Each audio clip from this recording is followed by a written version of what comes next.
Hey everybody and welcome back to Gaming on Caffeine. My name is Isaac and we are back with a brand new series. Today we are playing some Oxygen Not Included. This is a brand new survival colony management game developed by Klei Entertainment, who you may know as the developers of Don't Starve. And this game came out the Friday before last. I'm a little bit behind the curve when it comes to this game.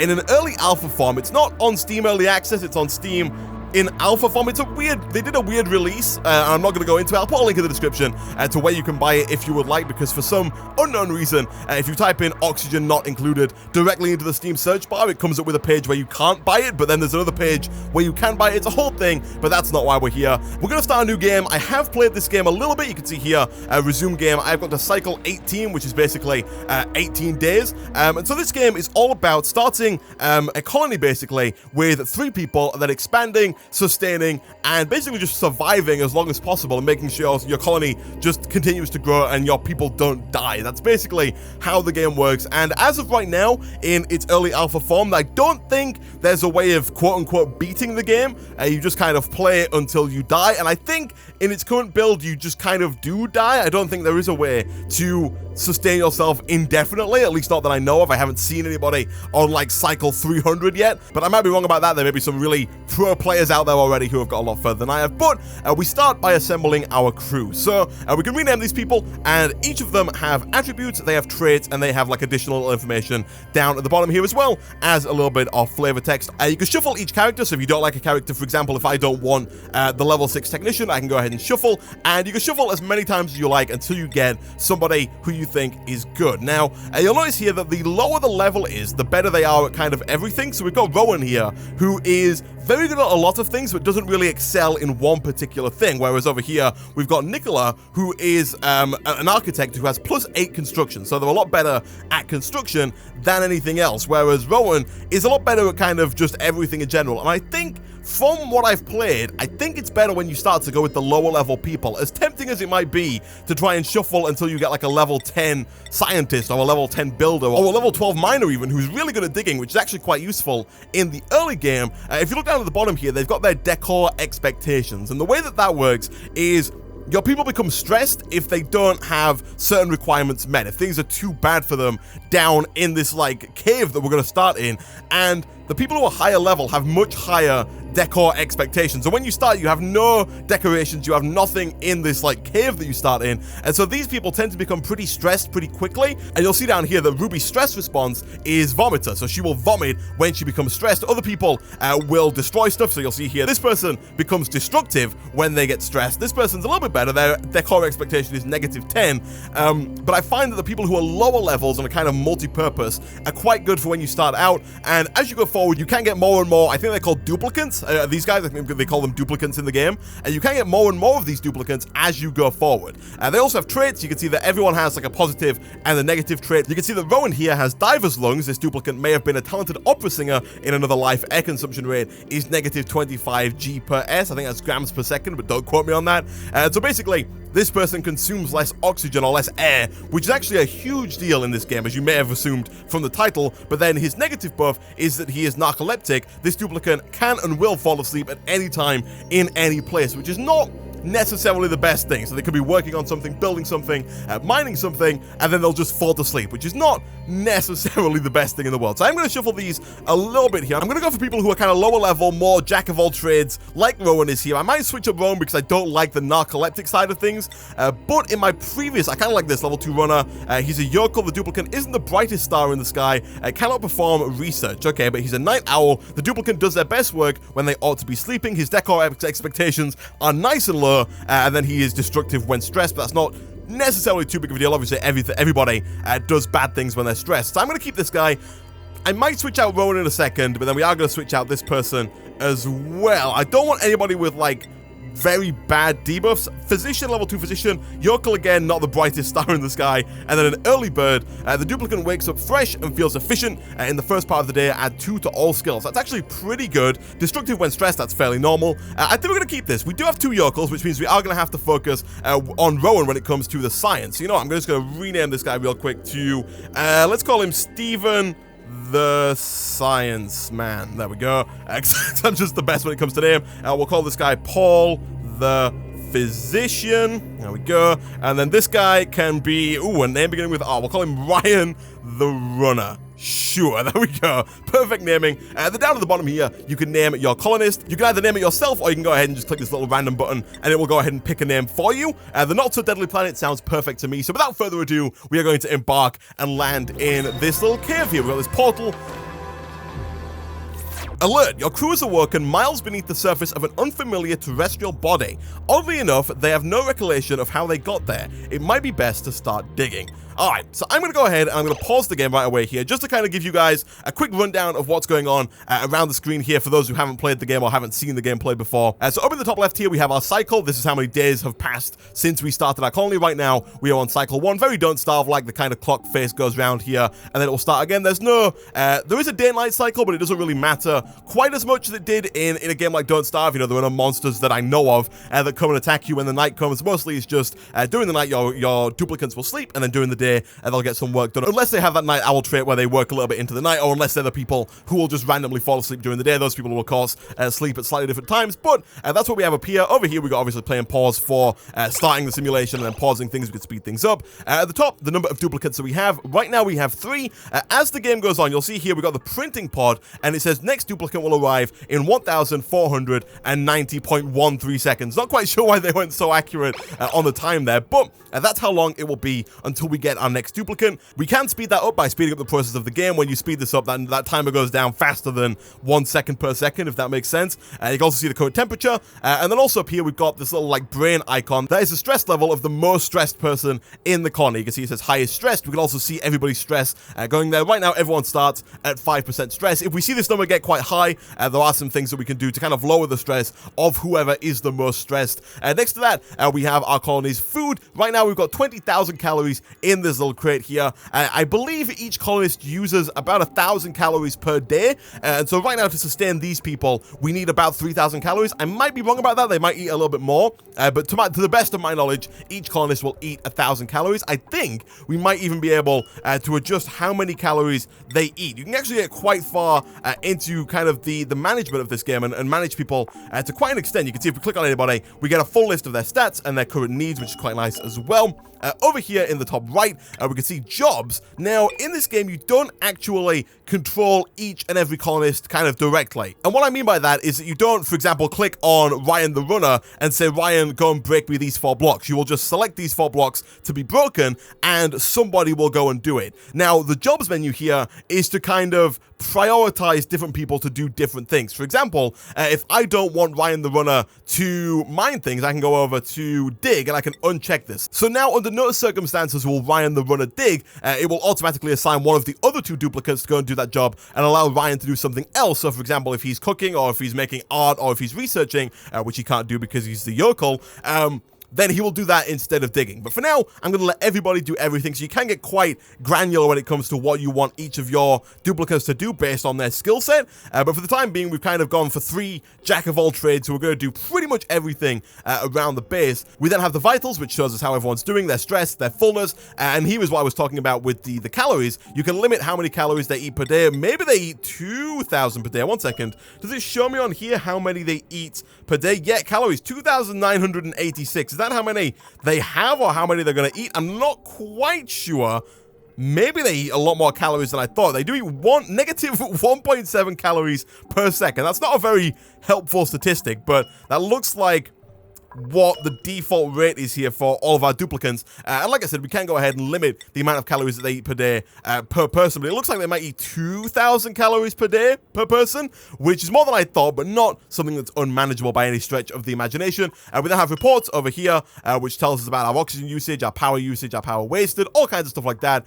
Not too big of a deal. Research we'll get into when we unlock the research station. And then below that, we have all of our overlays, so we can see what's going on kind of around the base. The first one is one of the most important, and that is the oxygen overlay. And this is one of the most important overlays, as the title of the game may suggest, because a big part of this game is managing the gas in your base. Because right now, you'll see in this like little zone that we've started in, we've got some very breathable air. The air is very light blue, it's very breathable. We've got actually this little bit of oxalite, this rock up here, which if you leave it there, will produce oxygen, although it will disappear as time goes on. And they give you that as a way of kind of just starting out, as a way of getting early game oxygen while you set things up. As we get further away from the base, you'll see the oxygen is still breathable. We're kind of in this darker blue color here, but it's not quite as breathable as it is in the middle there. And then as we get really far out, you can see over here, there is some contaminated oxygen, which is right down here in the slightly toxic section. And then there also are some other gases. We've got some contaminated water over here. I think we probably have some normal water somewhere, although I can't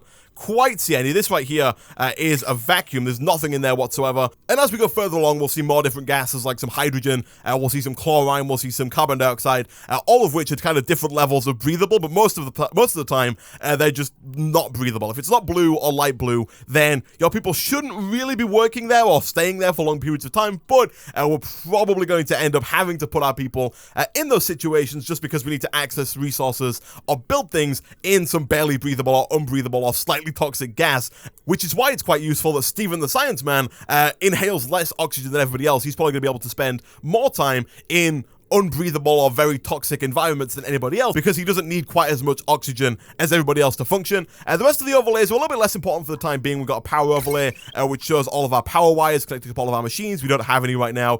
Temperature overlay, of course, shows the temperature. We want to keep it temperate where possible. We really want to avoid it getting to molten, and we really kind of want to avoid it getting too cold, which is kind of getting a bit here, but that shouldn't be too big of an issue. It's a little bit warm down there, but that should be fine. I think the lower you go down, the warmer it does get. I'm not quite sure if they're like lava or molten rock further down, but there might be. I haven't played that far into the game that I can get down there.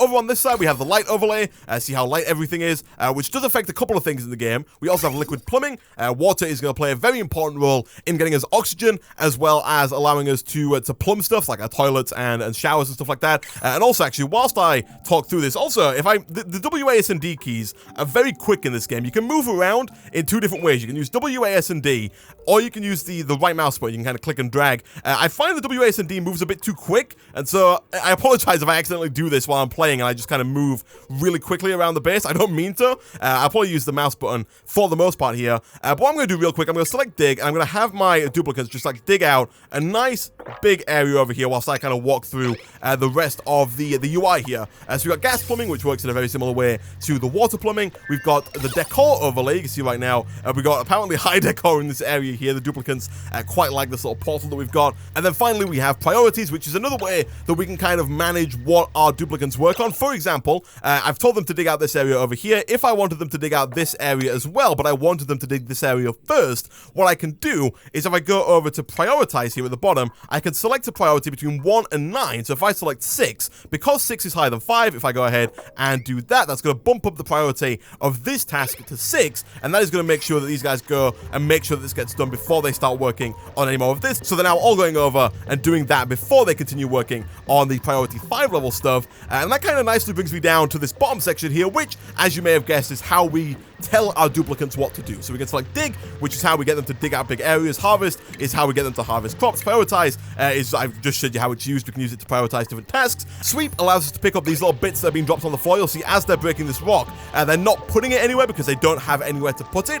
And so one thing that we can build early on is a storage container that allows them to pick up all the stuff on the floor and put it into that storage container. They won't pick it up by default, I don't think. We have to select sweep and have them sweep the area for them to pick up all the stuff and put it into a container. I'm pretty sure that if we have a container available, they might just put stuff in there by default, but again, not too sure about that. Mop allows us to clean stuff up. For example, the duplicates do need to use the bathroom. If you don't have a bathroom available, they will just urinate all over the floor, which is not particularly good. Their stress will go up. You can see right now the stress has actually gone down, which is quite nice. And so that's what the mop's for. We can use that to clean stuff up like that if we want to. And the deconstruct, we can go ahead and use that to take things down that we've built if we so wish. Like, I don't know if we could take this down or we could take the portal down, but for example, if we come over here to the building section, all these tabs here are things that we can build. We're going to start with the base. We're going to build a storage compactor. We're going to go ahead and put that down right about there. And that is going to allow all of our duplicates to store some of the stuff that they're picking up here inside of this container. He's going to go ahead, he's going to build it. They've got these pretty magic guns that allow them to build and also destroy stuff. The effects look really cool. The game, by the way, looks really good. I really like the art style they've gone for here. It's like traditional Klei. It looks very Don't Starve-y, but I really like what they've done here. These little like laser guns look really cool. And so now that we've got our storage compactor, we can decide what goes in the storage container.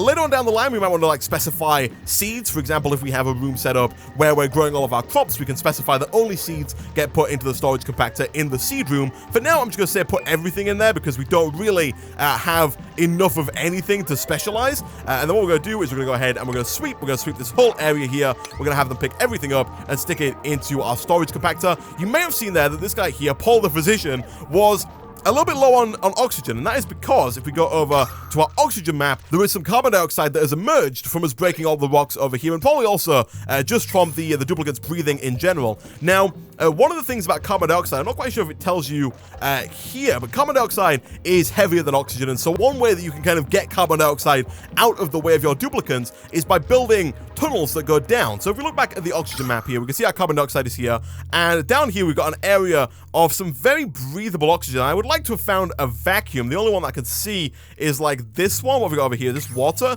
No, that's contaminated water, which is also going to come in useful in the future. But I think what we're going to do for the time being, I'm going to dig like right down like so, and then once we've dug right down, we can go ahead and build a ladder that goes all the way down. Not like that. I want to cancel that. By the way, the shortcut is C. Each one of these has their own key shortcuts. I'm not quite well versed in all of them yet, but I do know that the C button there is to cancel. Let me quickly go on, put those back, and then build the ladder like so. They should be able to go ahead and dig this all up and build all the way down there. I'm going to speed things up just a little bit here to get this ladder built pretty quickly. And what we should see happening is that all the carbon dioxide kind of randomly moves about near its area, but you'll see that it's all kind of flowing down into this ladder. You can see it's moving away from this room here and down into this little like vent that we're producing. And the oxygen should also kind of move up as the carbon dioxide moves down and pushes it up. And the only problem here is that the people who are working are going to struggle a little bit when it comes to getting stuff done because they are now in this vent that's just full of carbon dioxide. Well, before we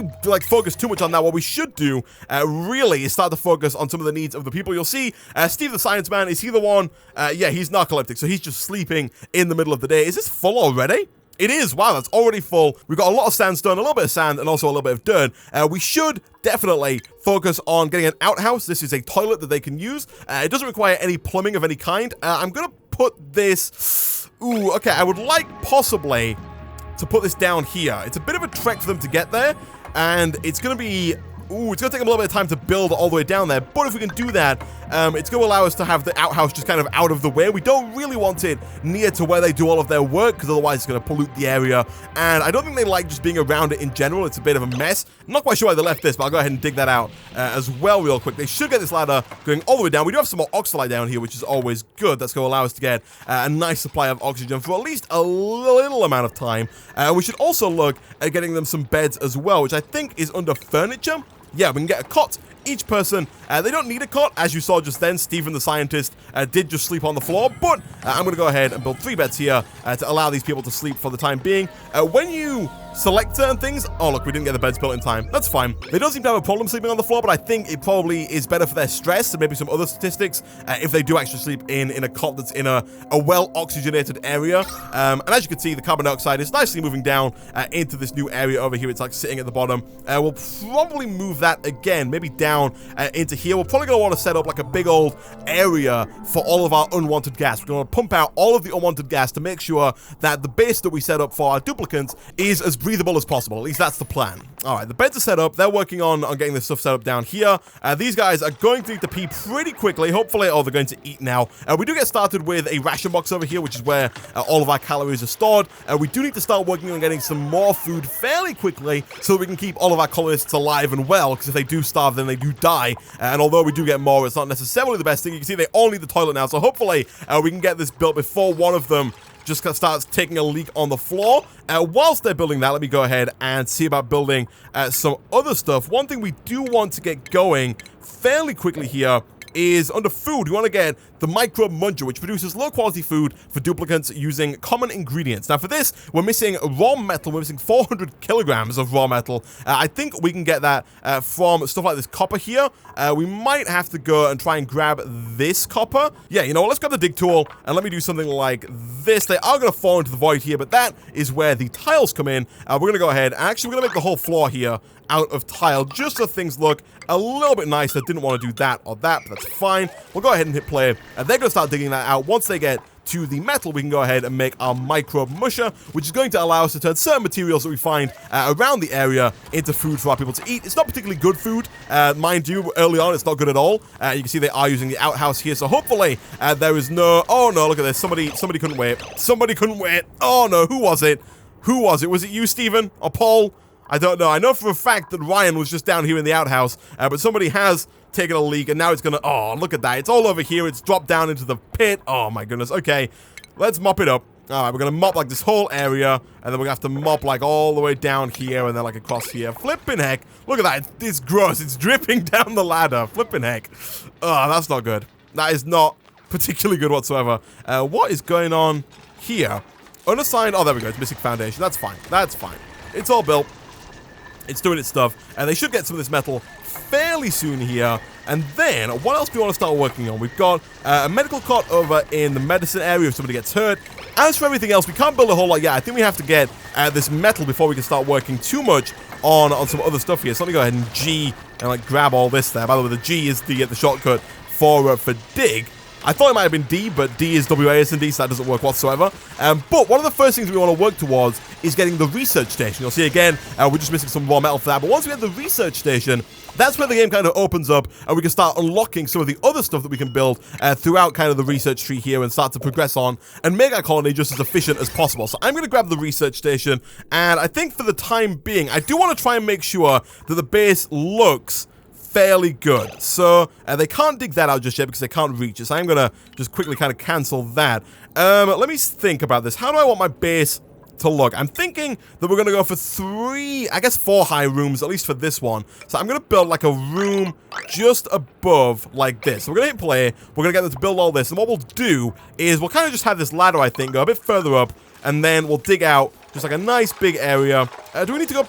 we don't need to go too high, I don't think. So you know what? We'll go 3 high, and we'll do something like this. We'll go all the way along there. It's going to make a nice 3 high room. And we're probably going to end up having just like layers. So we'll have just like a layer that's dedicated for them to sleep in, for making food, for doing other stuff. And we'll just kind of build either up or down in this kind of layered fashion, at least for the time being. Oh, we do have to dig out that there. Can they dig that out? No, they can't. We need to deconstruct it. That's X. Okay, I gotta remember that. X, deconstruct that. That should allow them to get in there. There we go. Okay, let's put a ladder there as well so they can actually get up and do stuff. There we go. Can I put a ladder there? I can indeed. Okay, cool. Cool. We also have some tips over here that we haven't really taken into account, mostly because I've played the game a little bit before. We've got the basic controls. We have one on colony management, telling us about the dig tool and the build tool. We have one on duplicate movement, and we also have one on contaminated water. Contaminated water is a yucky substance that emits contaminated oxygen and can cause disease in your duplicants. Small accidents can be cleaned up by clicking and dragging with the mop tool, while larger bodies may be worth filtering. Dirty water also stresses out duplicants that come into contact with it, so it must be removed. So it's best removed quickly for your colony's safety. So, like I mentioned earlier, we are going to have to use this eventually because we are going to run out of normal water, but we are going to have to filter this so that we don't end up with our duplicants consuming the contaminated water or even getting close to it, because like I said, it can cause disease and stuff like that. We should probably also just kind of tile up around like so. Just like fill up the walls like that. We're going to do a lot of tiling. Everywhere is going to be tiled like this. I think as we go further on, we can change what we make the tiles out of, but I don't necessarily think that changes the way that it looks, unfortunately, at least to the best of my knowledge. I might be wrong about that. Okay, so then while doing that, we still need to sweep this stuff up. We do need probably a few more storage containers here so we can kind of keep some of this stuff that we're getting on the floor, because this one is already full. And one of the first things that we need to look into really is power. So for early game power, your only option is the manual generator, which in essence is just like, it's a hamster wheel that your duplicants can run on. So we're going to put that down probably right about that. Actually, you know what? No, let me cancel that. I'm going to put that on the floor above. I'm going to put it right about there. And basically, it will be somebody's job, whoever decides to on the day, to go and stand in this little wheel and just run and produce power for everybody else. We've got some electrical wire so we can hook everything up. And we also have a tiny battery so that we can actually store power so that everything continues to work, for instance, throughout the night when our duplicates are in bed and nobody's running the wheel. And so that is what the battery's for as well. And as we go along, we can unlock more stuff and build more batteries and so on and so forth. Let me go ahead and throw down the research station as well. For now, yeah, I'll put it like right here next to the wheel. Eventually, I'll probably end up moving it into its own research room, especially when we get the supercomputer, which is a lot bigger than the standard research station, and I think takes up a 3x3 area. We'll probably set up like a dedicated research much room for that. Also, it would seem that our air is contaminated. It is indeed. Much like with this over here, the carbon dioxide should fall through the floor. It should eventually make its way over here and end up down kind of in this area over here. Although for now, it is a bit of a mess. But one thing that we can do, I'm not quite sure which tab it's under, but as we unlock more stuff, I think it's under tile actually, yeah, we can unlock the gas permeable tile. And what that allows us to do is replace the tiles on the floor with gas permeable tiles, which allow gas to pass through them, but don't allow other things like liquid to pass through. And so, for example, we can put those down kind of along the floor here to let the carbon dioxide fall down to the lower levels and then continue to fall down into our base bit down here where we want all the carbon dioxide kind of out of the way. We should probably move this because we don't really want it to fill up next to our outhouse either, but for the time being I think it's better down here than it is up here where all of our people are working. We did just unlock a bunch of extra stuff, which is almost certainly due to the fact that we did just, we unlocked some, we got some more of the ore. Not quite sure what this is all about. Can we dig this up, please? I'm not quite sure why that's there. And then also, just like before, we're going to set this to, for now at least, hold everything. We're going to put anything and everything into here. Did stuff fall through the roof to this? I'm not quite sure why we've got so much stuff here. What happened? Storage compactor? Yeah, I think stuff might have just fallen through, maybe, before we got the floor built. I'm not quite sure, possibly. Let me go ahead and also hook up power to our research stations. The power's really easy. Just click and drag, and it'll go ahead and connect the manual gear to, for example, the research station, which will allow us to start researching stuff. And now, you'll see at the top right, the research tab is now available to us. And this is the basic tech tree that we have in the game to unlock certain things. And I think the first thing that we're going to go for is gas piping, because that does unlock that gas permeable tile. It's not necessarily, I don't know if it's the best thing to go for. We might need farming tech earlier, but I'm going to go for that for now. I haven't played enough to know which is the best to go for. But now we have our research station, which will run if somebody's on the wheel, which they are. And the way that the research works, you'll see that if we go back to this real quick, each one of these requires 20 fabrication cycles to unlock. And the way that you do that is you come over here and you'll see novice research here. It requires 100 kilograms of dirt in order to actually complete the fabrication cycle. And you can either click just constantly do it, or you can queue up a couple of cycles like that. I'm going to go ahead and queue up 6 for now. We can probably just go ahead and click continuously do it. But in the future, certain researchers require things like water, and if we're running low on water, we don't want to continuously use it. Otherwise, we might end up with no water, which is not necessarily a good thing, especially when we need it for things like oxygen, food, and waste, which are a little bit more important sometimes than the research that we're currently trying to unlock. But that is for stuff in the future. For now, we should almost certainly make this micro musher, which again, I think I'm going to put down here because I'm fairly certain that this thing does produce some form of carbon dioxide. Maybe not the best idea to put it next to the toilet of all things, but it does say it produces low quality food for duplicants using common ingredients. I think it does produce carbon dioxide. I think this does produce, like, it does contaminate the air around it, as most things do in the game, to be fair. But we're going to go ahead and build this, and then we're going to try. We do have to run power to it. Thankfully, you can run power like behind the ladder here, so I can do this and then just go all the way down like so, and then hook it up like that. You can have ladders and power cables within the same block, which is quite nice. You can see now we can use our micro musher to make one of two things. We can either make the mush bar, which is an edible putrefied mud slop, preferable to starvation, but just barely. And it may cause diarrhea at the bottom here. It does give 1,000 calories, but it's not particularly great. It requires dirt and bottled water. And we can also make the lice loaf, which is a little bit better. Meal lice compacted into dense, immobile loaf.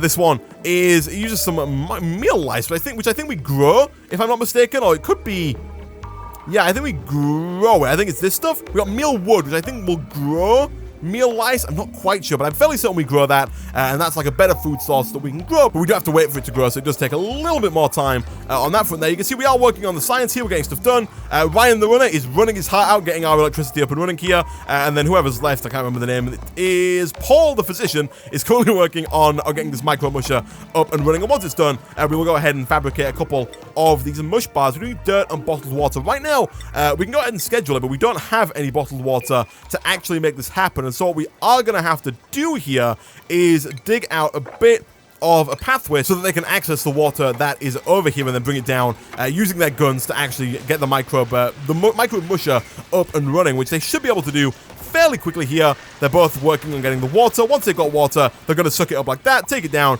and then use it in the micro musher. Right now, it doesn't have any power, again, because no one's on it and everyone's asleep. We should look into getting a battery at some point soon so this thing can work. We do have the printing pod ready. We have a new duplicant available, so we can go ahead and choose our duplicant. Now, one thing I should point out is it's not always a great idea to take on a new duplicant, because the more duplicates you take on, yes, the more work you can do, but at the same time, it's a lot harder to sustain your colony the more people that you have. If you start going into like 9, 10, 20 people in the colony, you have to feed a heck of a lot of people. Whereas if you keep your colony small with like 3, 4, 5, 6, maybe 7 people, it's a lot easier to sustain that colony for a longer period of time, at least from my experience. For now, I think we are going to take somebody on here. I'm probably not going to take the artist just because he has a high decor expectation, and we don't necessarily need art just yet, although it does help with stress a little bit later on. So I'm probably going to take Brady or Neil. This guy's got an irritable bowel, and this one's got a bottomless stomach. This duplicant might actually be several black holes in a trench coat. He uses calories a lot faster. I think we're going to take this guy just because food isn't something we have a lot of just yet. We're going to call this guy Terry the Technician.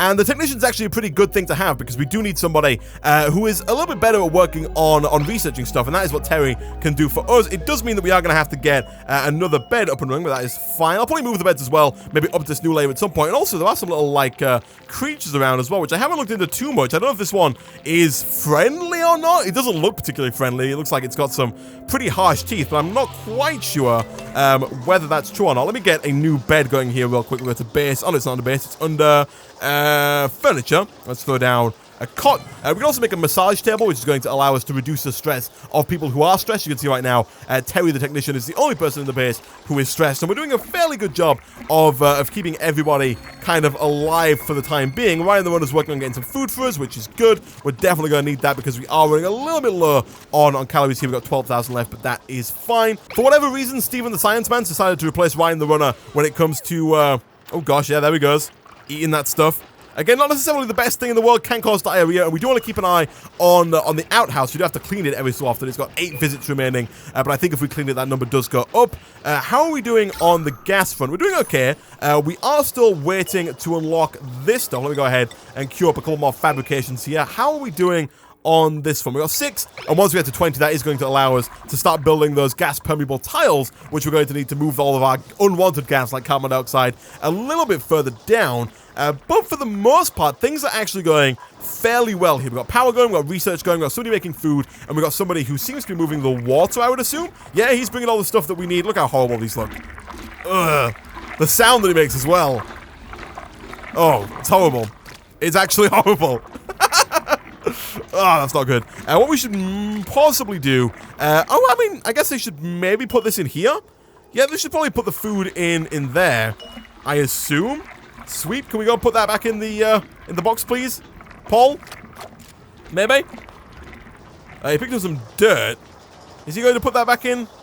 Oh, no, he's giving... Oh, okay. This is working quite well. We got Ryan, who's making food. Then we got this guy. We got Terry, who's currently running. We got Steven the Science Man doing science. And then we got Paul, who's taking stuff to everybody. He's taking the water down to Ryan. He's taking the dirt up to Steven the Science Man here. Everything's working pretty well. We got a pretty efficient system here. Everyone's got their place. Everyone's doing stuff. It's all working quite nice, and I think at least until we get the gas permeable tiles, this is probably going to be a fine setup for us to have. We do have a little warning here telling us that we're not producing enough oxygen, we're not producing any, and we're using 125 kilograms per day, so we probably should start looking into getting something like the algae deoxidizer, which allows us to turn algae into oxygen with a little bit of power. How are we doing oxygen-wise throughout the base? Yeah, we're not doing particularly great. So you know what? Let me go to oxygen here. Let me put down one of these guys right about there. So at least while they're sleeping, they should have a good amount of oxygen. Now, for this to work, as the name suggests, we are going to have to get some algae, and so I am going to do a little bit of digging over here because we have some kind of lying around. Algae does become one of those things that becomes kind of hard to get the later on you get into the game. There is quite a bit of it around. Like over here, we've got this is slime and clay. And so you do kind of have to very quickly. We've got quite a lot of nice stuff, actually. We've got some abyssalite. We've got some igneous rock. There was some really cool looking stuff. Like I said before, the game does look really nice. There's some granite. There's definitely some obsidian around as well. Some coal that we can use for power a little bit later on. But as you go further out, I find there's less and less algae, and so you do kind of very quickly have to adapt to not using algae for oxygen. But for the time being, they work out just fine, and we'll go ahead and hook this up with some electrical wire like so. That should start to use some of Terry the Technician's power to get that up and running. And let's go ahead and fabricate 6 more of these, which should mean that once those are done, we're only 2 away from unlocking the gas plumbing section, and then we should be able to get our oxygen and our gas is a little bit better under control. At least that's the plan. We'll see how that works. Is this up and running now? It is, yes, I think it's ready, but it's just not got any algae just yet, but we should be putting algae in. There we go. There we go. And so now if we go to our oxygen overlay, you can still, it's not necessarily the best in the world. We have actually got a little bit of contaminated oxygen over here as well, which is not particularly great, but a lot of it, like the carbon dioxide, should fall down and end up in this big pool over here, which is also not the best in the world, but it should keep things going at least a little bit for the time being. And once we get some gas permeable tiles in over here, I think it should allow this oxygen to rise up as well and kind of filter through the rest of the base, hopefully keeping things nice and fresh, although we are getting a bit of a problem here. Yeah, we definitely need those gas permeable tiles ASAP to start moving some of this carbon dioxide down into a lower area, and we should probably also look into maybe moving all of this stuff even further down, possibly down to here, although I don't like the look of that stuff. Maybe over into here. That's contaminated water. I would like a vacuum, preferably, but I think we're gonna have to move it like into here for now, and then maybe after that further down into here. We'll see. We'll see. But with that, guys, I'm going to end this episode of Oxygen Not Included there. Things are going pretty well for the time being. We've got a decent amount of food. We don't have that much stress. Everything is working quite nicely. We do have a bit of a contamination problem, especially with the carbon dioxide, but we can resolve that next episode. For now, thank you for watching, and I will see you guys next time.